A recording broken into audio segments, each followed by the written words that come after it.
la venue lui Faidherbe rebaptisée la commune de Plateau immortalise Macky Sall. C'est à la une de l'I Quotidien. C'est ce dimanche que l'avenue Faidherbe de Dakar Plateau a été officiellement rebaptisée au nom du président Macky Sall. Le chef de l'État, qui était présent à la cérémonie, s'est dit fier et honoré de voir cette avenue, l'une des épines dorsales de la ville de Dakar, porter son nom, rapporte nos confrères de l'APS. Dans le quotidien national, le président de la République reconnaissant engage les maires pour que les voies et places publiques portent davantage des noms qui reflètent notre patrimoine national et notre imaginaire collectif. Rebaptisation de rue, Macky chasse Faidherbe du Plateau, écrit le journal Le Quotidien. Corps d'un présumé homosexuel exhumé et brûlé à Kaolack, l'enfer avant la mort, barre le quotidien à sa une. Comble de barbarie, s'exclame le journal L'Enquête. La scène choquante du corps de Cheikh Fall, 31 ans, exhumé, traîné et brûlé par une foule en furie, est à la une du journal. Mes confrères Sékou Diallo et Ndeye Anna Ndiaye de rapporter dans le journal Besbi que Léona Niassène a été le théâtre d'une scène incroyable,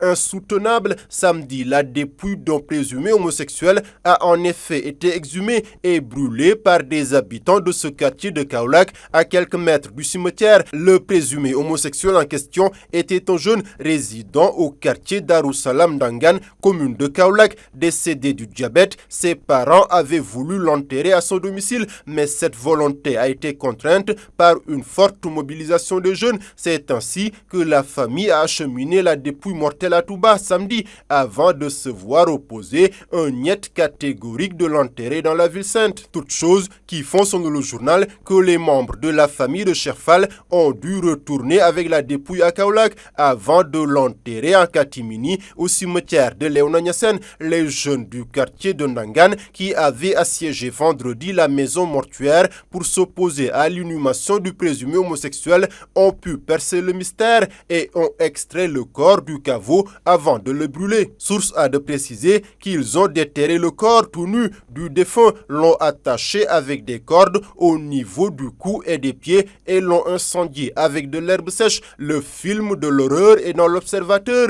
Le journal d'ajouter que le procureur de Kaolack, qui parle d'actes barbares, a ouvert une enquête afin de traquer et châtier tous ceux qui sont mêlés à l'incinération du disparu. Tribune d'informer que la maman du présumé homosexuel, très touchée, est morte de chagrin hier dimanche. Décès de Mamadouli, ancien reporter de Radio Sénégal, la presse et le sport en deuil, écrit le journal Besbi. Il aura marqué les esprits des fidèles de Radio Sénégal, de la RTS en général. Le doyen Mamadouli, ancien reporter sportif, est décédé ce samedi. Il a été l'animateur de En Direct des Stades, de la génération des Patefal, Majib Sen, Balabas Diallo, Golbert Diagne, Doro Ndiaye, Cheikh Ba, entre autres. Ces dernières années aussi, note le journal, il était l'homme des week-ends sportifs de Radio Sénégal. Doyen Ly repose désormais au cimetière de Dangou à Rufisque.